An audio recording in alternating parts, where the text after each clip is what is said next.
mon enfant bien-aimé. En cette année, alors que tu affrontes tes peines et tes douleurs, sache que je suis avec toi. Mes bras sont toujours ouverts pour t'offrir réconfort et paix. Je comprends chaque battement de ton cœur et chacune de tes pensées. Ne laisse pas l'anxiété obscurcir la lumière de l'espérance que j'ai placée en toi. Rappelle-toi, je suis le Dieu de toute consolation et de toute miséricorde.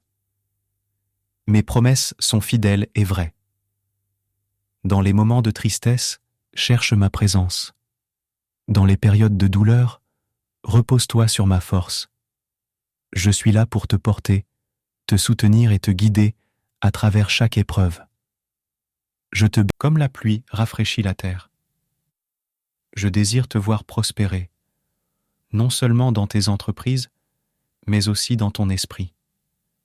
Laisse-moi transformer tes luttes en force, tes peurs en foi.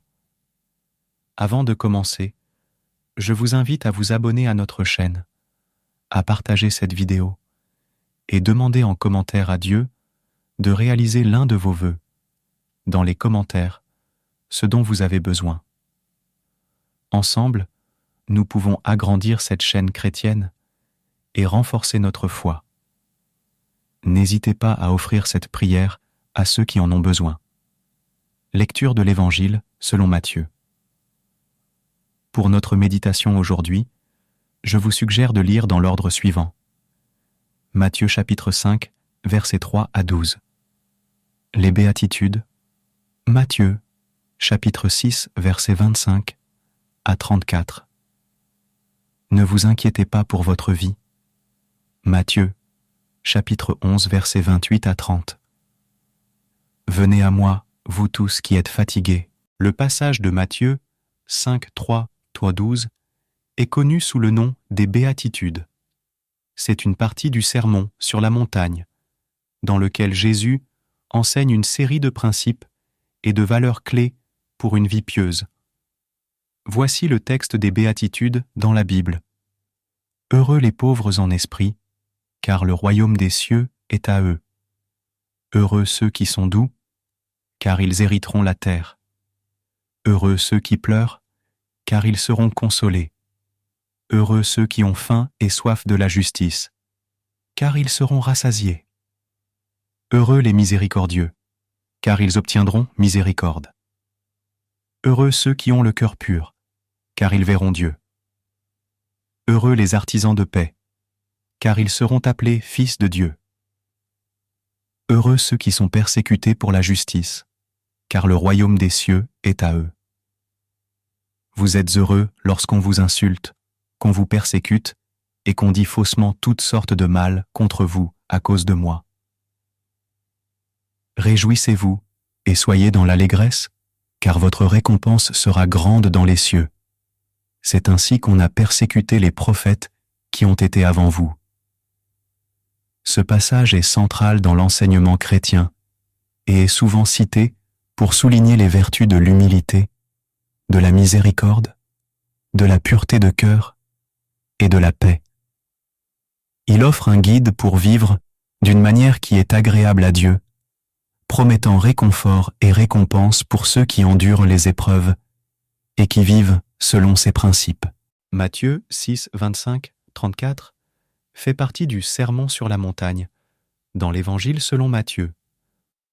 Dans ce passage, Jésus enseigne à ses disciples et à la foule l'importance de la confiance en Dieu, plutôt que de s'inquiéter pour les besoins matériels de la vie. Voici un résumé de ce passage. Matthieu 6, 25, 34. Ne vous inquiétez pas pour votre vie. Ne vous inquiétez pas pour votre vie. Jésus commence par exhorter ses auditeurs à ne pas s'inquiéter pour leur vie, en ce qui concerne la nourriture ou les vêtements. Il les encourage à considérer les oiseaux du ciel et les lys des champs. Les oiseaux ne sèment ni ne moissonnent, mais le Père céleste les nourrit. Les lys ne travaillent ni ne filent, mais ils sont habillés avec plus de splendeur que le roi Salomon dans toute sa gloire. La valeur de chaque personne pour Dieu. Jésus souligne que les humains sont bien plus précieux aux yeux de Dieu que les oiseaux. Il questionne l'efficacité de l'inquiétude en demandant qui parmi eux peut ajouter une seule heure à sa vie en s'inquiétant. Confiance en la providence divine. Il encourage à chercher d'abord le royaume de Dieu et sa justice, avec la promesse que toutes ces choses, les besoins matériels, seront donnés en plus. Jésus conclut en conseillant de ne pas s'inquiéter pour demain, car chaque jour a assez de soucis. Ce passage est souvent cité pour rappeler la nécessité de faire confiance à Dieu dans les aspects quotidiens de la vie, en se concentrant sur des valeurs spirituelles plus élevées et en se libérant des soucis matériels et des angoisses du quotidien. Le passage Matthieu 11, 28, 30 est un texte très connu et réconfortant dans le Nouveau Testament. Voici ce qu'il dit. « Venez à moi, vous tous qui êtes fatigués et chargés, et je vous donnerai du repos. Prenez mon joug sur vous, et recevez mes instructions, car je suis doux et humble de cœur, et vous trouverez du repos pour vos âmes. Car mon joug est facile, et mon fardeau léger. » Dans ce passage, Jésus s'adresse à ceux qui sont épuisés et accablés par les épreuves de la vie. Il les invite à venir à lui pour trouver du repos et du soulagement. Le joug de Jésus, qui symbolise son enseignement et sa façon de vivre, est présenté comme facile et léger, offrant un contraste avec les fardeaux souvent lourds que les gens peuvent porter dans leur vie quotidienne. Ce passage est souvent cité pour encourager et offrir du réconfort à ceux qui se sentent dépassés et cherchent la paix et la sérénité. Mon enfant, je sais que tu traverses des moments difficiles, marqués par la souffrance, la peine, la douleur et l'anxiété. Je vois chacune de tes larmes et j'entends chaque soupir de ton cœur. Je suis ici pour t'apporter la paix et le réconfort. Souviens-toi que dans tes moments de désespoir, je suis ton refuge. Je t'ai donné mon Fils, Jésus, pour te montrer l'ampleur de mon amour. Il a souffert pour toi, a porté tes fardeaux sur la croix, afin que tu puisses vivre libéré de tes peines. Je t'invite à te reposer en moi. Laisse-moi prendre soin de toi. Tu es précieux à mes yeux, et je désire te bénir abondamment cette année. Ne crains pas, car je suis avec toi. Lève les yeux vers moi et trouve la force et le courage dont tu as besoin pour avancer. Ordre de lecture des psaumes. Pour appuyer ces prières, je te recommande de lire les psaumes suivants. Psaume 23, « L'Éternel est mon berger ». Psaume 34, chapitre 18, « L'Éternel est proche des cœurs brisés ». Psaume 91, « Celui qui demeure sous l'abri du Très-Haut, que ses lectures te guident et t'apportent la paix et la sérénité.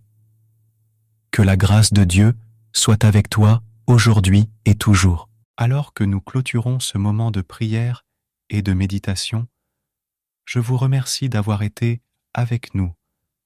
J'espère que ces paroles vous ont apporté du réconfort et de la force.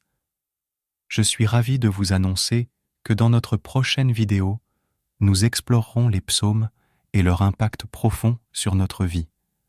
Nous découvrirons comment ces écritures sacrées peuvent nous aider dans notre quête de paix intérieure, de guérison et de connexion spirituelle. Les psaumes nous offrent des outils puissants pour faire face aux défis de la vie et nous rapprocher de Dieu. N'oubliez pas de vous abonner à notre chaîne pour ne pas manquer cette prochaine vidéo inspirante. Partagez également cette vidéo pour aider d'autres personnes à trouver du réconfort dans la parole de Dieu. Si vous avez des questions ou des expériences personnelles avec les psaumes que vous souhaitez partager, n'hésitez pas à les laisser en commentaire. Nous serions ravis de les lire et d'y répondre. Que Dieu vous bénisse et vous garde jusqu'à notre prochaine rencontre. Amen.